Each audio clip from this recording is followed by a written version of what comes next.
We begin our story in 2000 BC with the city of Salem of the legendary Melchizedek. The source of life for the city was the Gihon spring, which provided water for the settlement. The name Salem means peace, and archaeologists have found no walls from this time period. Some believe that at this time there was a temple standing on the eastern hill. Others suggest the remains of the sanctuary came from the Iron Age period. You are now looking at the eastern ridge where future city of David will stand. Now let's go up to the Mount of Moriah. Here lays, according to the Jewish tradition, the foundation stone of the whole earth. We travel now to the city of Jebus, where the Jebusites built a fortified city. The Jebusites knew that it is critical to protect the Gihon spring, and so they built massive walls and protective towers to guard the spring. Foundation of this tower can be seen in the city of David today. It is also believed that the Jebusites built supportive structure on which their fortress stood. In the Bible, it is identified as the Fortress of Zion. The top of Mount Moriah was transformed into a threshing floor. This is the threshing floor which David will purchase in the future from the Araunah the Jebusite. People used to build such threshing floors on the top of mountains so that the wind could separate the chaff from the grain. Israel's history with this place begins with King David, who conquered the city from the Jebusites. In the place of the fortress of Zion, David built his own palace. The city from now on is known as the City of David. Jerusalem becomes the capital city for all the 12 tribes of Israel. Today, archaeologists found remains that could be part of David's palace and capitals of pillars from this time period. Looking at the placement of David's palace, we can imagine where Bathsheba's house could be located and how David could observe her from his palace.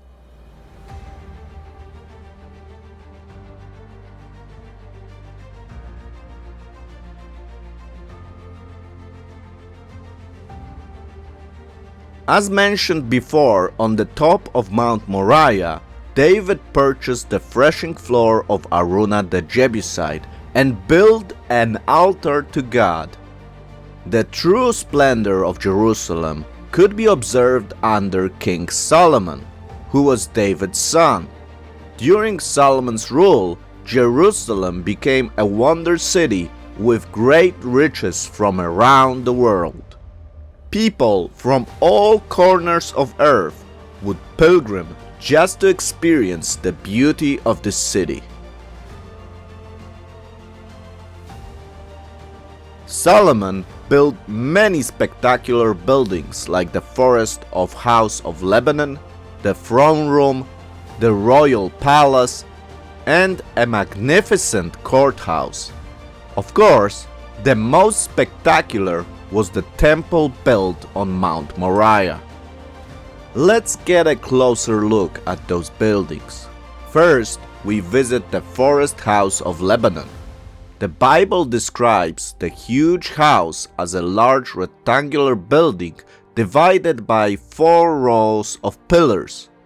Various references are made to the golden shields of guard and the precious golden vessels which were kept in the house. Moreover, the king made a great throne of ivory and overlaid it with the finest gold. There were 6 steps to the throne, and 12 lions stood there on one side and on the other upon the 6 steps. This was truly unique, and no kingdom had such a wonderful throne. Solomon also built an impressive palace for himself. It must have been a huge building that created envy of many monarchs. We also read that Solomon built a separate house for the daughter of Pharaoh, who he married. Unfortunately, the marriage with pagan wives caused Solomon to stumble morally. Solomon also built a public court. Solomon was not only rich, but most importantly, he was wise and a great judge. The temple, of course, was a jewel on Solomon's crown. Solomon made sure that the house of God would be very impressive and exhibit the splendor of the God of Israel.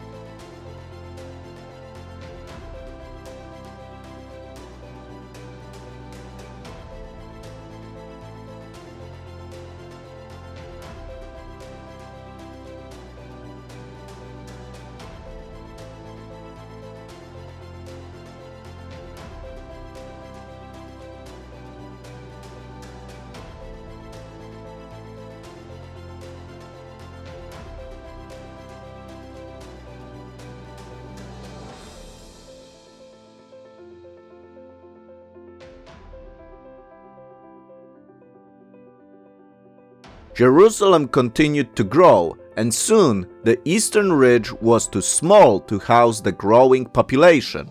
People started to settle on the western hill.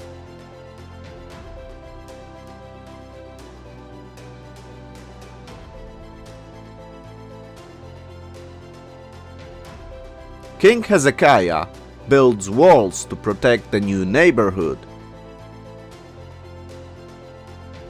It was also believed that Hezekiah built a new royal palace on the western hill.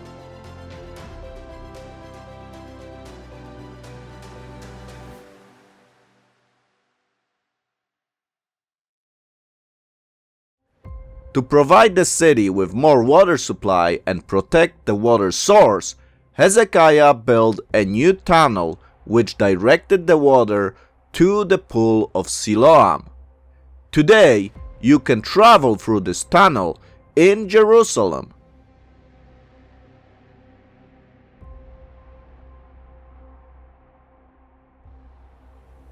Hezekiah and Jerusalem survived the Assyrian invasion, but soon a new threat would come.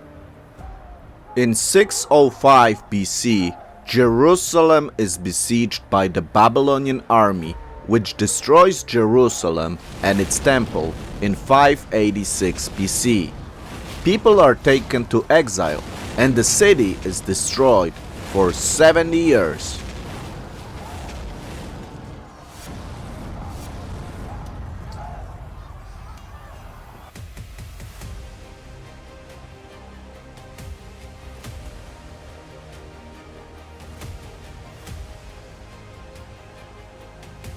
However, after 70 years, God brings the Jewish people back to Jerusalem. They begin rebuilding and start to build the second temple. Despite many dangers, the work is completed, and the Jewish people once again have their capital.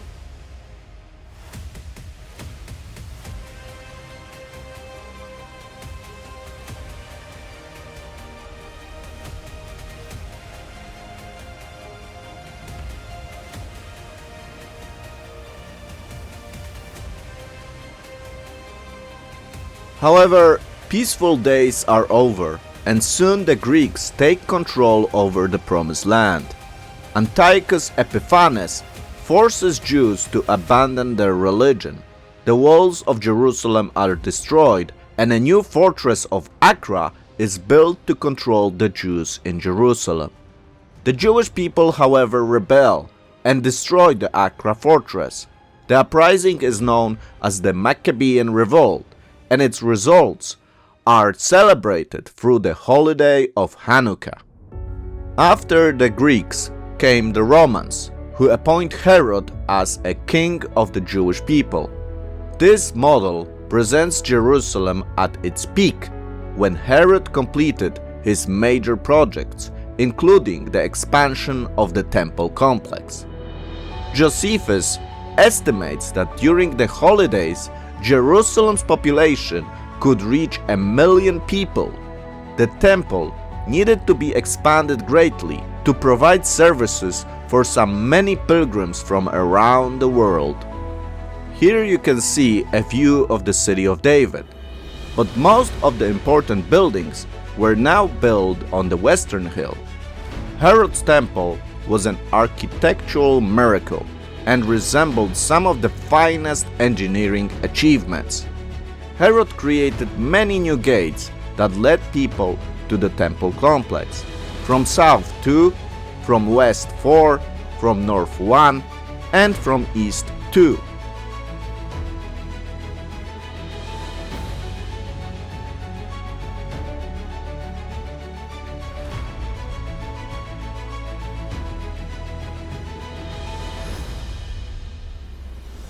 It is believed that there was a special bridge that connected the temple with the Mount of Olives. On the Mount of Olives, a special sacrifice of the red heifer was performed. Now we are traveling north beyond the city walls. It is here that some believe the location of Golgotha was. Today in this spot is the Garden Tomb next to the Damascus Gate.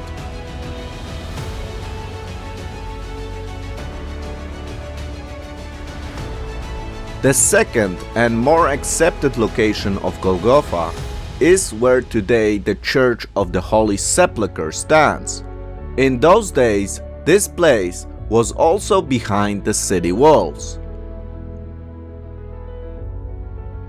Herod's palace and his three impressive towers would stand where today you can see the David's Tower. From here, Herod had a nice view of the temple.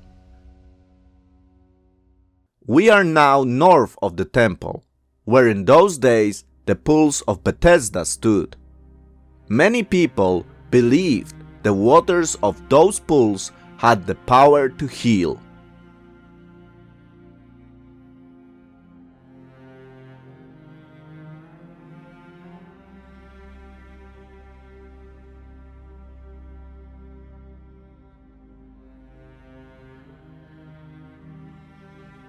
The second important source of water were the pools of Siloam. Those pools were located at the bottom of the city of David, and their remains can be observed today.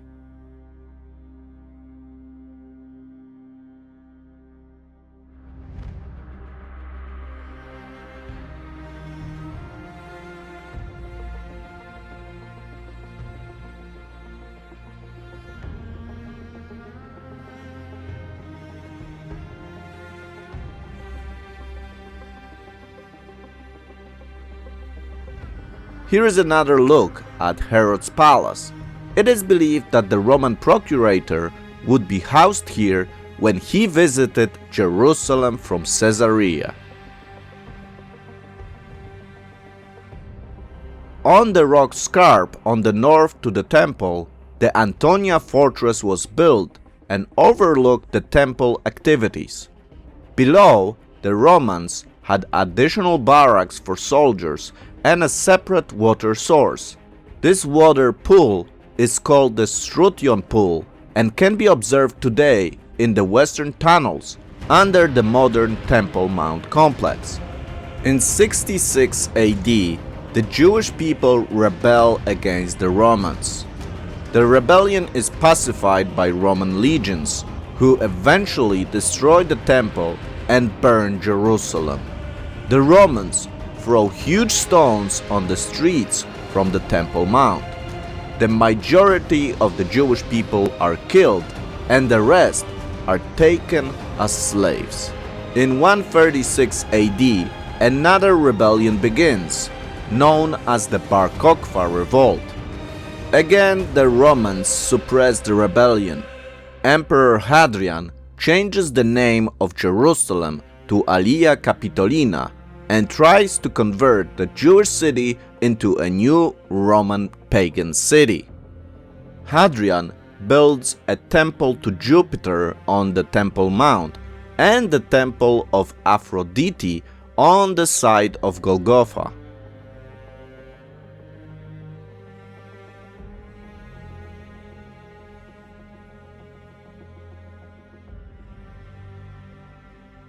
Many projects are proposed to build and totally erase the Jewish history from Jerusalem. Hadrian's ambitious plan to transform Aelia Capitolina into a great Roman city do not come to realization, and Aelia Capitolina never achieved its desired importance. The city becomes insignificant. With the spread of Christianity, Jerusalem once again becomes the location of interest for many pilgrims.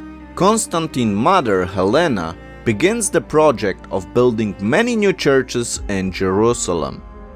The Temple of Aphrodite is replaced by the Church of the Holy Sepulchre.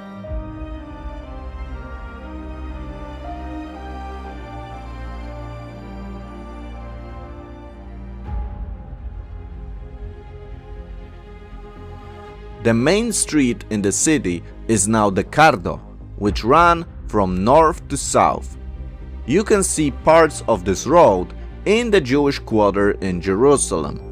Thanks to the Madaba map, we can reconstruct much of Jerusalem from this time period.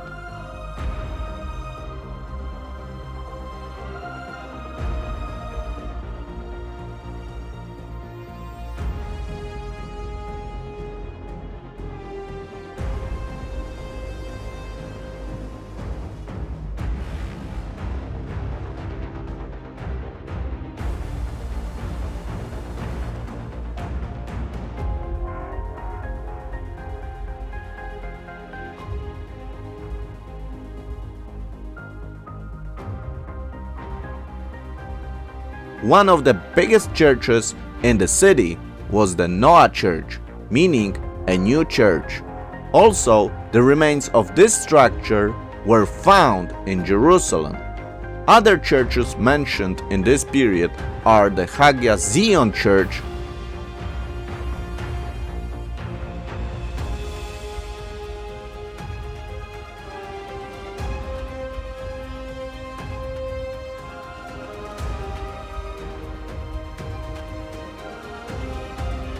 the Monastery of the Virgins south of the Temple Mount,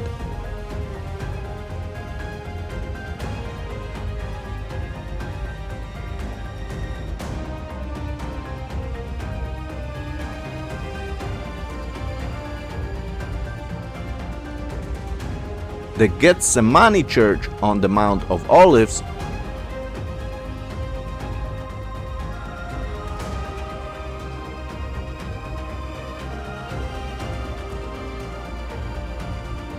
and the Church of Saint Mary next to Bethesda Pools.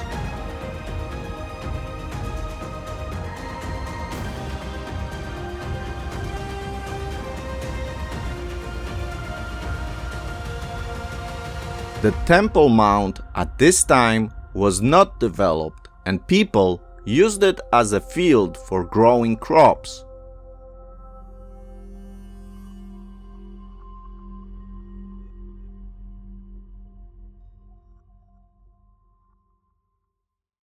The last church I want to present you is the Siloam Church next to the Siloam Pools.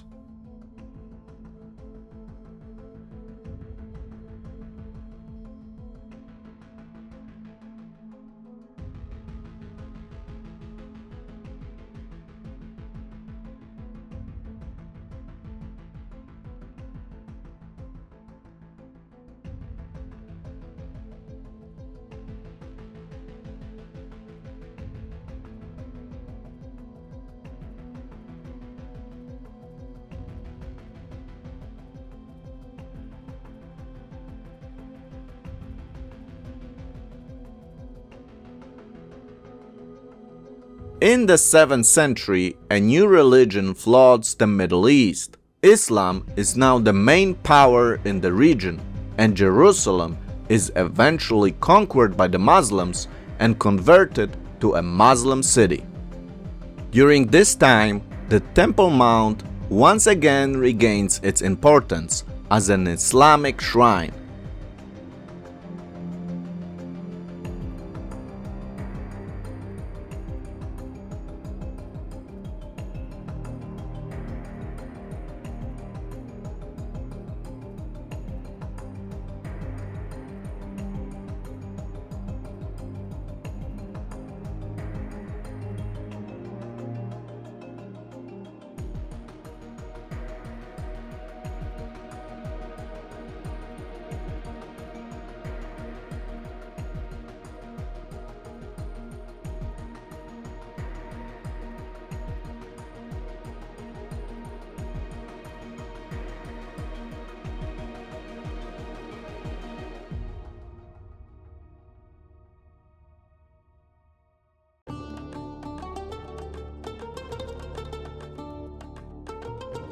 the Al-Aqsa Mosque is built from where, according to the Islam, the Prophet Muhammad travels to heaven.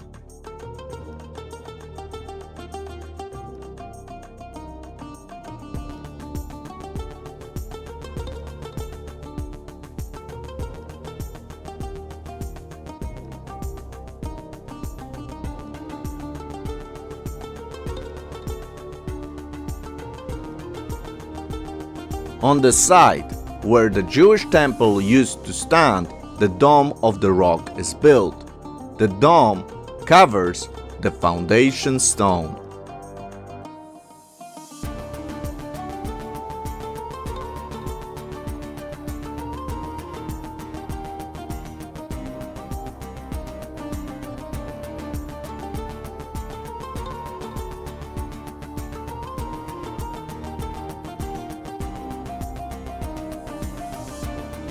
Here you can see a 3D model of the Golden Gate, which was eventually sealed up, and today there is a Muslim cemetery in front of it. According to Jewish prophecy, the Messiah will enter Jerusalem from the Mount of Olives and through the Eastern Gate. Perhaps the Muslim, knowing this, wanted to prevent that from happening. The modern Golden Gate is believed to be standing on the remains of the original Eastern Gate from Hezekiah times. And here, once again, you can see the outlines of the major periods.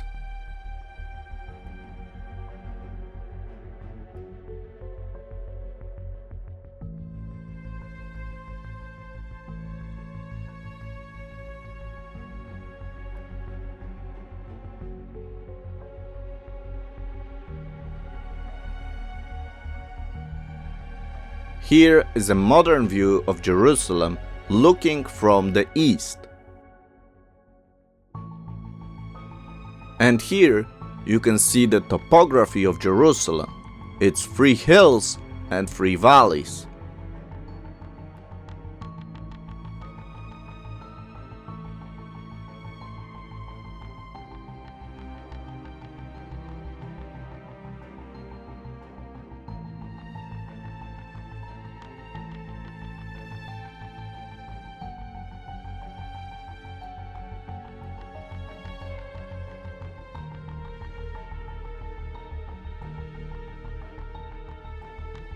And here once again the view of Jerusalem, showing the hills and valleys in a modern perspective.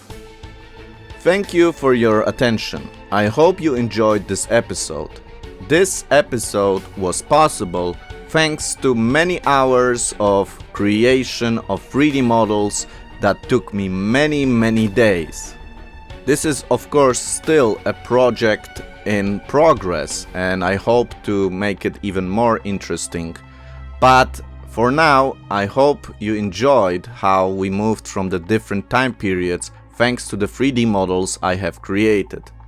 I want to give a special thank you for all the people who decided to support this channel, and thanks to whom I am able to continue this work.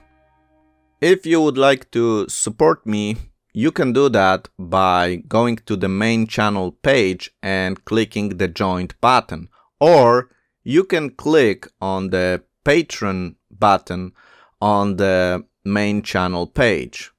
Anyway, thank you for watching, and I wish you all the best, and I hope to see you in the next video. Shalom.